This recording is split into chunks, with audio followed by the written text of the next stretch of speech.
मध्य प्रदेश के सीहोर जिले के आष्टा में परमार दंपति द्वारा की गई आत्महत्या के मामले में राजनीतिक गर्मा गई है। कांग्रेस के प्रदेश अध्यक्ष जीतू पटवारी ने आष्टा पहुंचकर पीड़ित परिवार से मुलाकात की। इसके बाद उन्होंने बीजेपी पर जमकर निशाना साधा। उन्होंने कहा कि बीजेपी ज्वाइन करने के लिए दबाव बनाया जा रहा था। बीजेपी ज्वाइन नहीं की, इसलिए जान देनी पड़ी। दूसरी तरफ बीजेपी ने स्पष्ट रूप से कहा है कि मनोज परमार के लिए बीजेपी में कोई जगह नहीं थी। मध्य प्रदेश की डॉक्टर मोहन यादव सरकार का 1 साल का कार्यकाल 13 दिसंबर को पूरा हो गया। भारतीय जनता पार्टी बीजेपी इसे 1 साल को स्वर्णिम कार्यकाल बताकर अपनी पीठ खुद ही थपथपा रही है। दूसरी तरफ विपक्षी पार्टी कांग्रेस इसे विफलताओं से भरा साल करार देकर सरकार पर आरोप लगा रही है। मुख्यमंत्री मोहन यादव ने 1 साल के कार्यकाल पर संतोष जताते हुए कहा कि सरकार ने गरीब, किसान, युवा, महिलाओं और सभी वर्ग के लोगों के लिए काफी कार्य किए हैं।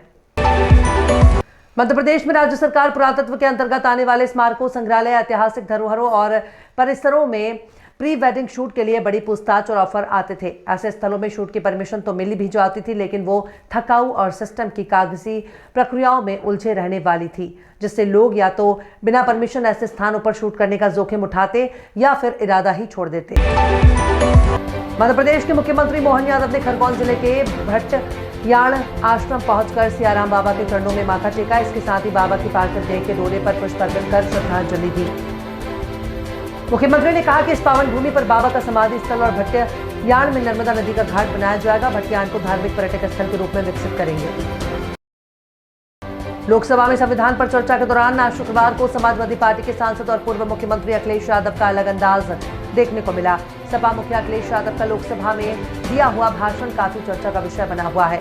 पूर्व सीएम अखिलेश यादव ने कहा कि न मेरा है न तेरा है, ये हिंदुस्तान सबका है। नहीं समझिए बात तो नुकसान सबका है।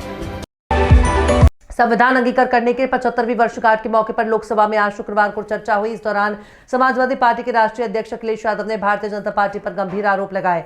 उन्होंने कहा कि देश के 20 करोड़ नागरिकों, खासकर मुस्लिमों को दूसरे दर्जे का नागरिक समझा जा रहा है। उनके पूजा स्थलों पर कब्जा किया जा रहा है। अगर ये धर्मनिरपेक्षता है तो धर्म शासित राज्य की क्या परिभाषा है। यूपी में कई जगहों पर ऐसी घटनाएं जानबूझकर की गई।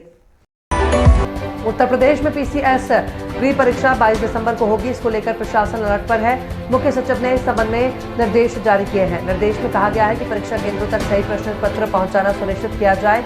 मुख्य सचिव के निर्देश के अनुसार पीसीएस प्री की परीक्षा 22 दिसंबर को सभी जिलों की कुल 1331 केंद्रों पर होगी। परीक्षा को नकल विहीन और पारदर्शिता के साथ संपन्न कराने के लिए सभी आवश्यक तैयारियां समय से पूरी कर ली जाएं। उत्तराखंड में नगर निकाय चुनाव के लिए ओबीसी आरक्षण की नई नियमावली को मंजूरी दे दी गई है। इसके तहत राज्य के सभी 102 नगर निकायों में अब ओबीसी आरक्षण का रोस्टर इसी नियमावली के आधार पर तैयार किया जाएगा। मुख्यमंत्री पुष्कर सिंह धामी ने गुरुवार को देर रात इस नियमावली को स्वीकृति प्रदान की है। इसके साथ ही चुनाव प्रक्रिया तेज हो गई है और जनवरी 2025 में चुनाव होने की संभावना है।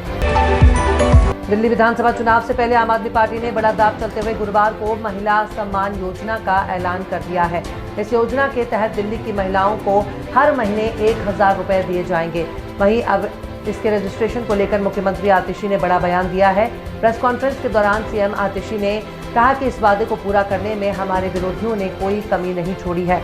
इसे रोकने के लिए सारे षड्यंत्र रचे, लेकिन हम इसे शुरू कर रहे हैं। अल्लू अर्जुन की फिल्म पुष्पा 2 बॉक्स ऑफिस पर छाई हुई है। सुकुमार के डायरेक्शन में बनी पुष्पा 2 में अल्लू अर्जुन के साथ रश्मिका मंदाना और फहाद फासिल लीड रोल में नजर आए हैं। फिल्म में ओपनिंग डे पर वर्ल्ड वाइड 294 करोड़ का कलेक्शन कर लिया है। अब सिर्फ 6 दिनों में ही फिल्म ने 1000 करोड़ का आंकड़ा पार कर लिया है।